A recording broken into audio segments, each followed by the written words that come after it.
Bonjour. Depuis le confinement du mois de décembre l'année dernière, je crois, nous n'avons pas fait de vidéo comme celle que vous voyez aujourd'hui. Aujourd'hui, je pensais en faire une pour nous introduire à ces 9 jours de prière que nous allons vivre dans la paroisse à l'occasion de la fête de Notre-Dame de Montaigu. Alors je le fais dans ce lieu, devant cette bibliothèque. J'en profite pour vous dire qu'à partir de ce samedi, le 13 novembre, la bibliothèque paroissiale va fonctionner à partir de livres qui ont été offerts tous les samedis de 9h30 à 11h30. C'est à la maison paroissiale à Tournon. Peut-être aussi vous allez voir cette vidéo grâce au site internet de la paroisse qui était en sommeil depuis déjà pas mal de temps et grâce à quelques bénévoles qui viennent de se réveiller. Et donc c'est grâce à ce site que vous pourrez aussi rejoindre les vidéos que nous allons mettre cette semaine. Alors, à côté de moi, vous avez cette petite statuette que certains connaissent bien, peut-être d'autres ne la connaissent pas. C'est cette statuette qu'on appelle Notre-Dame de Montaigu.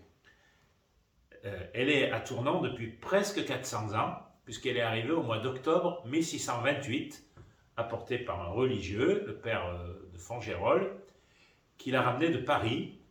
Et elle avait transité par Paris, mais elle arrivait de plus loin encore, elle arrivait du Brabant. Le Brabant, c'est la Belgique actuelle, la Belgique flamande, au nord-est de Bruxelles. Et à l'époque, au début du XVIIe siècle, se trouvait un chêne sur une colline, à un endroit appelé Montaigu, le mont pointu, qui s'appelle aujourd'hui en flamand Scarpenevel, ça veut dire la même chose, ça veut dire Montaigu. Et sur ce chêne, il y avait une statue de la Vierge Marie qui était vénérée par les chrétiens de cette région. Je ne vous raconte pas toutes les péripéties, il y a eu des miracles, la statue a disparu, elle a été remise, et les pèlerins venaient de plus en plus nombreux, si bien que certains coupaient des parties du chêne qui étaient considérées un peu comme miraculeux, sacrés.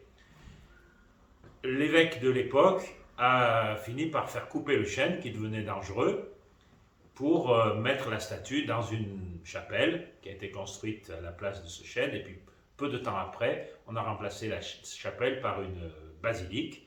Et cette basilique, je suis allé la voir cet été, au mois de juillet. Alors souvenez-vous, au mois de juillet, le temps n'était pas formidable. J'ai passé 3 jours en Belgique sous la pluie incessante. Vous verrez sur les quelques photos qu'on va vous montrer. Vous ne verrez pas un grand ciel bleu.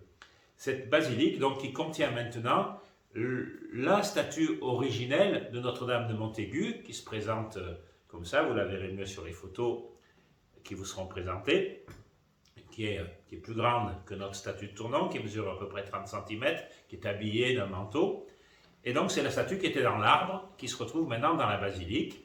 Une basilique assez originale, puisqu'elle est heptagonale, c'est-à-dire qu'elle a 7 côtés.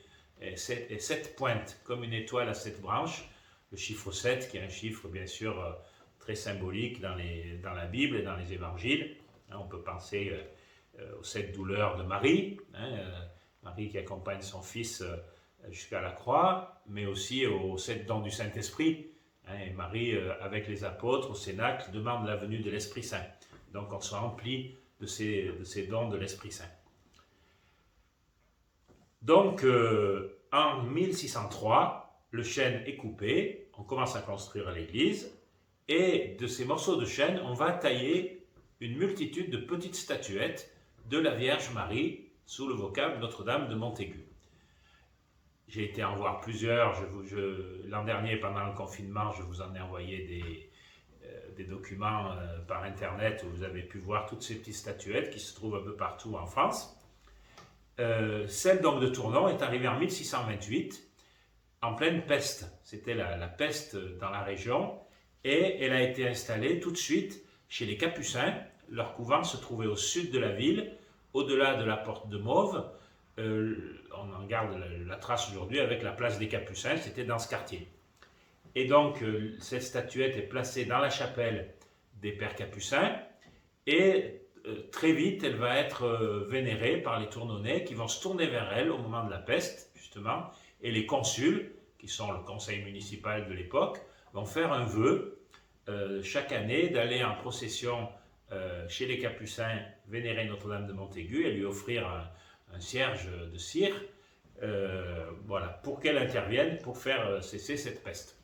Alors la peste ne va pas cesser tout de suite, mais elle va cesser, et surtout les pères Capucins vont se dévouer auprès des pestiférés. Plusieurs d'entre eux vont mourir de la peste même.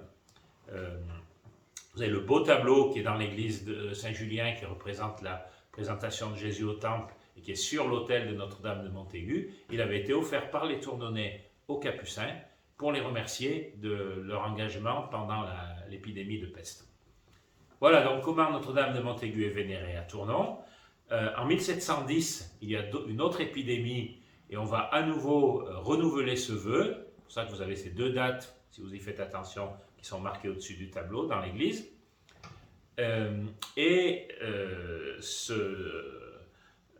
Donc ce vœu, voilà, que nous continuons à commémorer chaque 21 novembre, puisque c'est la date qui avait été choisie à l'époque, c'est-à-dire le jour de la fête de la présentation de Marie au temple.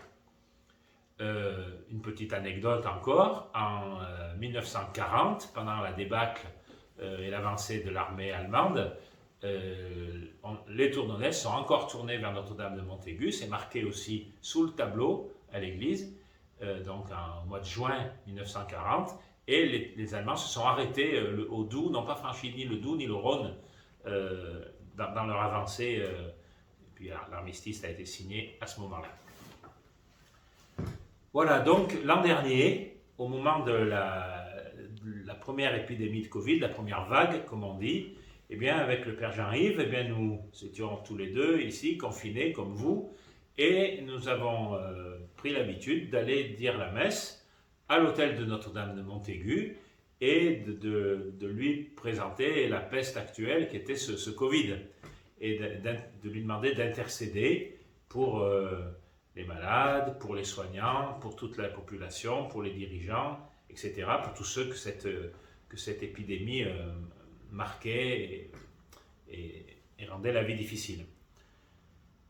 Donc l'an dernier, au mois de novembre, avant le 21, nous avons fait une neuvaine, mais souvenez-vous, nous étions encore confinés une deuxième fois.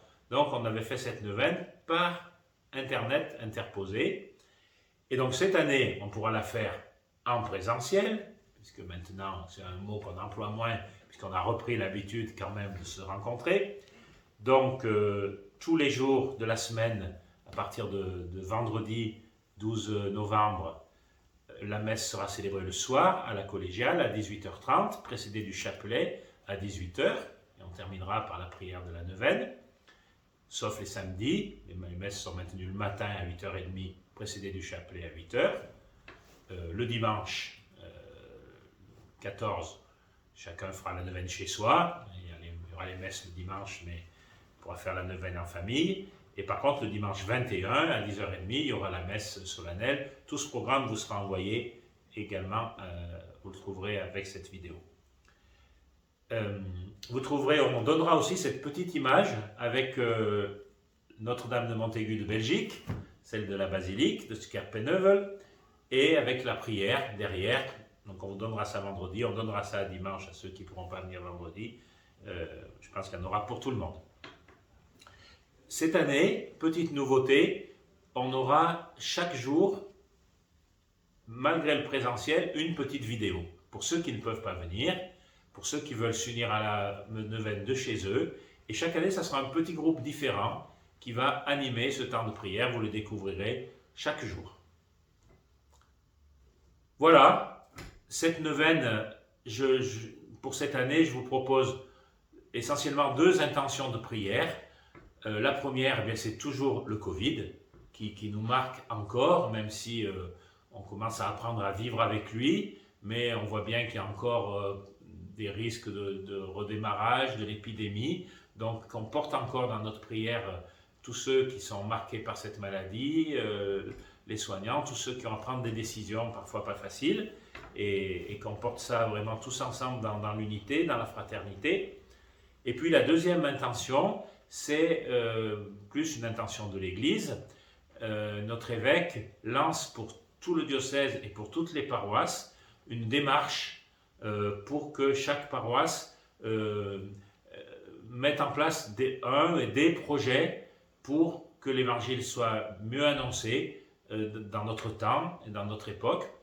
Voilà, alors on en reparlera tout au long de cette année, mais déjà je vous confie cette prière vraiment pour notre paroisse, pour qu'elle soit vraiment toujours plus missionnaire et que chaque paroissien, chaque chrétien, prêtre, religieux, religieuse, diacre, laïque, puisse vraiment y prendre sa place.